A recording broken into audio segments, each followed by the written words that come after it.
you like to come to the front?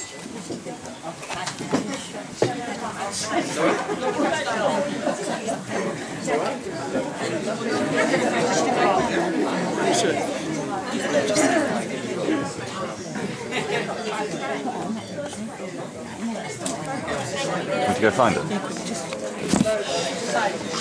Now the bridesmaids as well. I'll talk to you. There you go.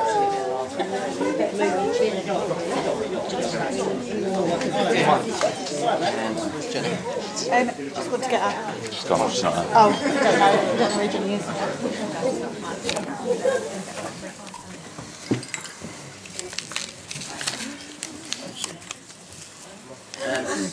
Now moving on to my best man Jim. He's been a great help in leading up to the wedding. We really appreciate all of your support in the build-up and also making it today run really smoothly. Thank you very much for your help, Jim.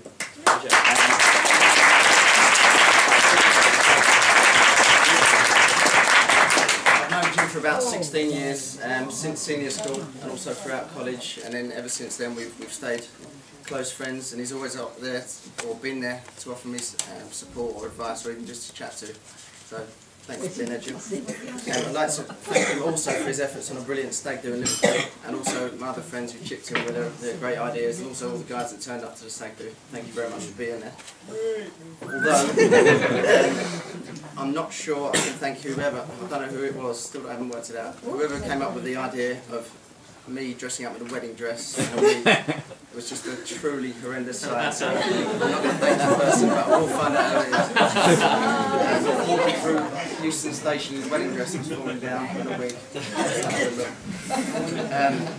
But despite that, Jim, I'd like to give you a gift anyway. He's going to get his own gift. Get your own gift, yeah? I think it's this one. I think it's this one.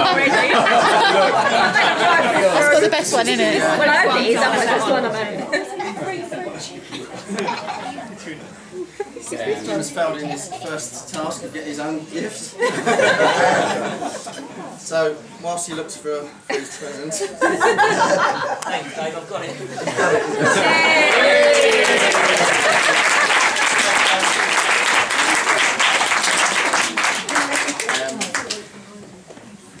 Yeah, so just on to my ushers, Chris, Stuart, and Reese, and also page boy Oliver.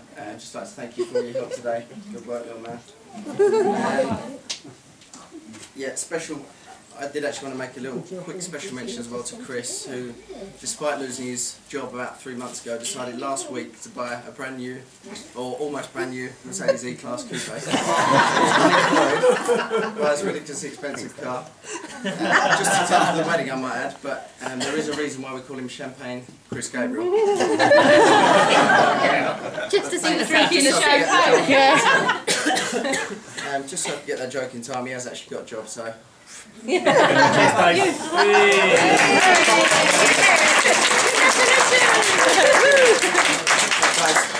All the ushers, if you'd like to come to the front, I'll send yours across. But No, your friends are, don't you, Chris?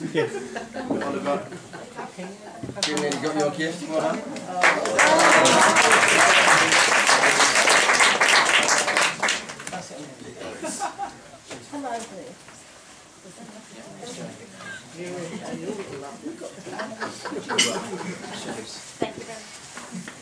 Let's get that in, Chris.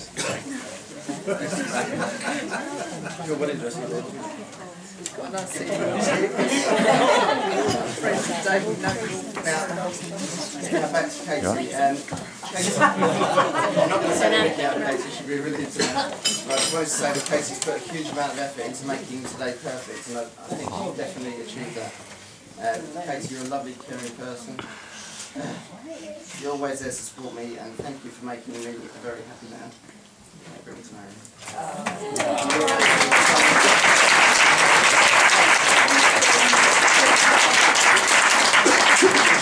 absolutely sunny today, and we've had an amazing day, and I can't wait to be a great husband to you and spend the rest of our lives together.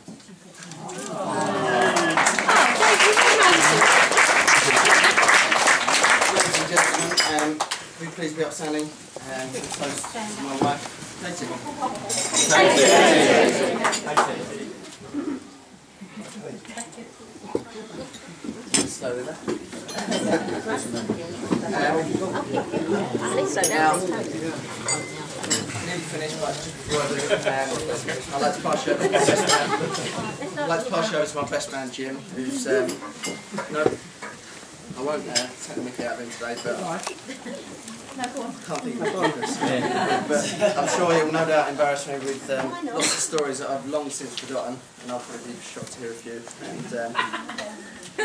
And also some probably more obvious joke, probably about the lack of hair on my head.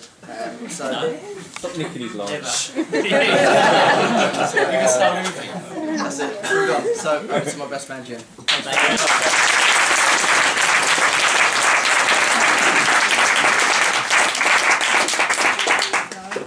Evening all.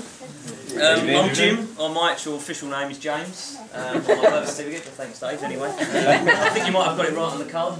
Well done for that. This is the second time I've had to do a speech this year, as I got married myself. So earlier in the year. For those who are at my wedding, please accept my apologies for having to listen to me again. I'm also quite surprised to see that my wife's actually turned up this time. I did turn up last time. First of all, one of the main things I need to do as a best man, my main task when I read through what I need to do as best man, is make the groom himself feel comfortable. So I thought, well, today there's only one way I can do this speech to make Dave feel comfortable, and that's by wearing this wig.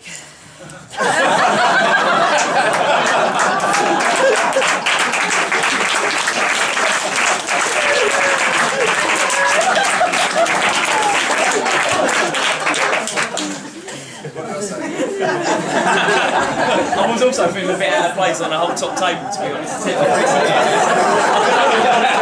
Whoever else is here to I've got some serious stuff to start, and on behalf of the bridesmaids and myself, I'd like to thank Dave for his kind words. I won't be returning the compliment to him, but I do 100% agree. I think the bridesmaids look absolutely fantastic today, as I'm sure you'll agree. They're only outshone by the beautiful bride herself, Casey. I think you'll agree looks absolutely fantastic. Yeah. So I think we'll have another toast. Let's have another toast.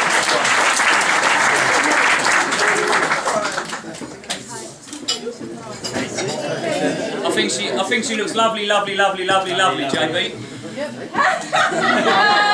You heard. Oh, you've forgotten already, eh? I did have in this speech that I've known Dave for 18 or 19 years, but Dave's now informed me that it's actually 16 or 17. Thanks for that, Dave. And to be honest, I never thought this day would come. You see, things didn't always work in Dave's favour. When I first met Dave, he was a bit of a geek, you see.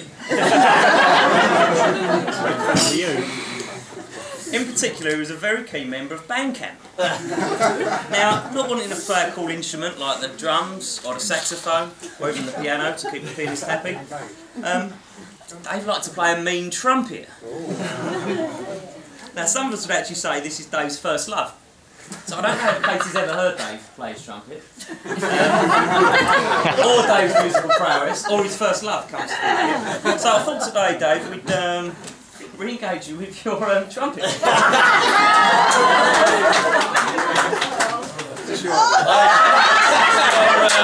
That's your original trumpet. Come around the front for me, please,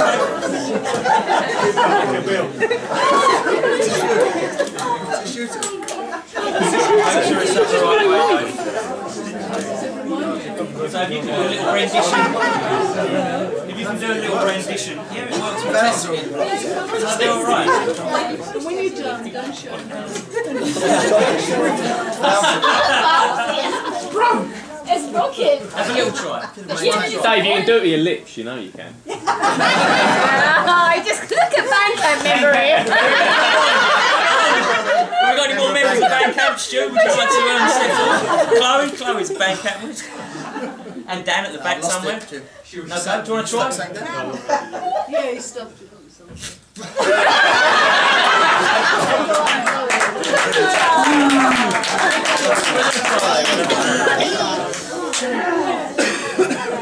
So, anyway, Dave realising trumpet playing the trumpet wasn't the coolest of things, decided to take up a different pastime, swimming. Now, this initially started to win him over quite a few fans because of his improved physical presence. And I think you'll agree, he looks quite a good physical presence. However, this was rather short-lived. When he started to notice a few children, when he came into school in the morning, starting to move to the other side of the class. He couldn't quite understand what that was, until he later realised that he stunk of chlorine every morning and every night. That was clean. Just as Dave gave up on his swimming, he moved away from his geeky bandcamp stage. He faced another challenge. That was he was slightly follically challenged, as we've claimed. I think it was at this stage that Dave first met Katie. I think they decided at that age the age gap was a little bit too much. And I think, if I'm right, I might have heard Katie's words say Dave looked more like 35 at that age than he does now.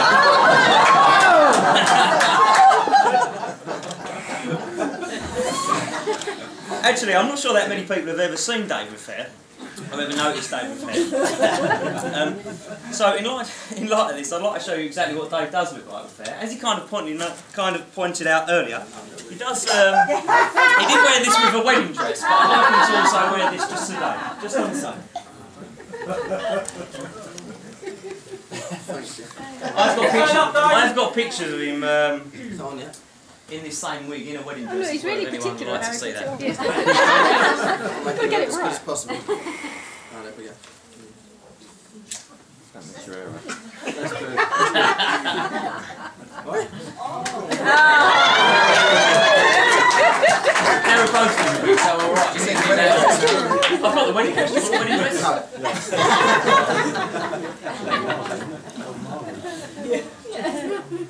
When we got to college, Dave was one of the first people to learn to drive, and Julie got his first car, a Ford Fiesta. Now, he duly kitted it out with everything he could find, 6x9s, subwoofer, Blue Gator, for those who can remember the Blue Gator. And is that with every different level of car, there's different levels of model. You have the gear, you might have the XL, you might have the Sport, anything like that. Now Dave had a bonus. Rumour has it was a bonus that even had wheels. Now, a few years later, Dave decided to get an upgrade to the Seat Toledo. And he got an upgrade from his Ford Fiesta to a Seat Toledo. Not many people would say that's an upgrade. Dave thought it was. That was the blue one, yeah. Being a student at the time, David agreed to sell his old car, but he bought his car the day before. Now, he bought the car the day before, but didn't want to fund out on double insurance. So that day, so he decided he'd just move the insurance to the Toledo. Now, funnily enough, he had a buyer come in the next morning, everything was fine. Problem is, the next day, he decided to leave the bonus uninsured overnight, and it was stolen the next morning. Oh, God, we remember that. Without insurance. With Pete's house. At Pete's house. Pete's house, yeah. That was when we went up for his graduation. The car had been stolen. Thinking of some of the funny times, I can remember one night in particular that I think kind of highlights Dave's persistence. And that was when we all went away and we all ended up in a Magaluf club. Now, it was a phone party night that night, and the phone was pretty high, and as you can imagine, some of the guys didn't really want to dive in. So being Dave, being the way he is, and Dave himself, he dived straight in, being the swimmer, he thought he could take this foam on. A few minutes later, we were looking around, and we couldn't really realise where Dave was. Is Dave coming out? Is Dave okay? A few minutes later, we looked over the side of the club, and we could just about see one guy being dragged out by another kind of large guy in a dress. Now, we didn't realise what had happened, and after further inspection it realised David swallowed a few too many bubbles. He started to choke and had to be saved. Now, Dave's saviour turned out to be a 6'5" German drag queen. And when we walked over, that drag queen was giving Dave the kiss of life. For the rest of the holiday, that drag queen was looking for that kiss of life in return. Thankfully, he isn't marrying that drag queen today. Everything changed when he re-met Casey a couple of years ago. I think it was quite a result. Casey did remember what he looked like with hair. And she kindly decided to give him a second chance. I think you'll agree today, they do actually make a perfect couple and complement each other fantastic. And it's only testament to that, and both of them today, by seeing so many people here today. So clearly I think it was meant to be.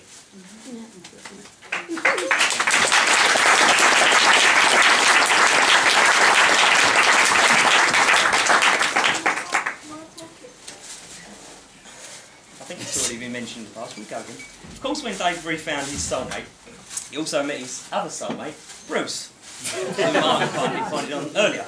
Now, this is Katie's house rabbit, if you didn't know. Apparently, Dave's favourite pastime has now changed from band camp, changed from swimming, and it's now changed to rabbit yoga. Every Sunday, Dave and Bruce spend some quality time playing rabbit yoga again. And there is a YouTube clip, apparently.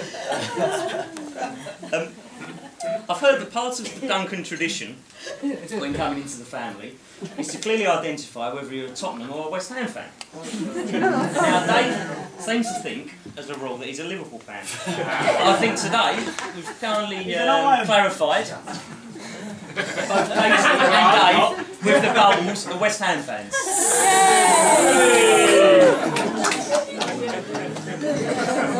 There's only one of us, Dave. You've got to join. Underneath all of this, Dave's still the same old guy. He still sinks the chlorine every day as he's swimming. He's still phonically challenged, which I think I've kind of highlighted a couple of times. The only difference now is he's got someone else to play his trumpet for him.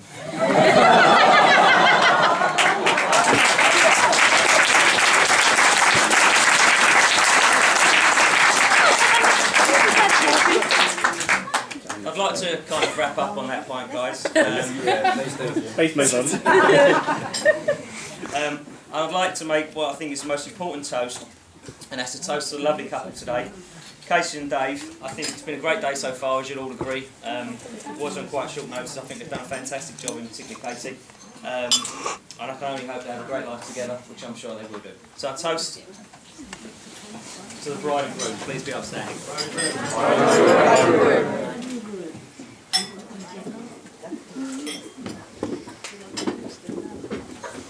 I do have a couple of other points I need to point out. Guys, please refill your drinks because the bottles on the tables will be taken away. Obviously there will be drinks later, but please refill your drinks before you go into drinks will be away. And please, the guys would like you to sign the wishing well, which is through there. So I think it's been moving around, so you guys can all do that. That'd be fantastic. And that's me done.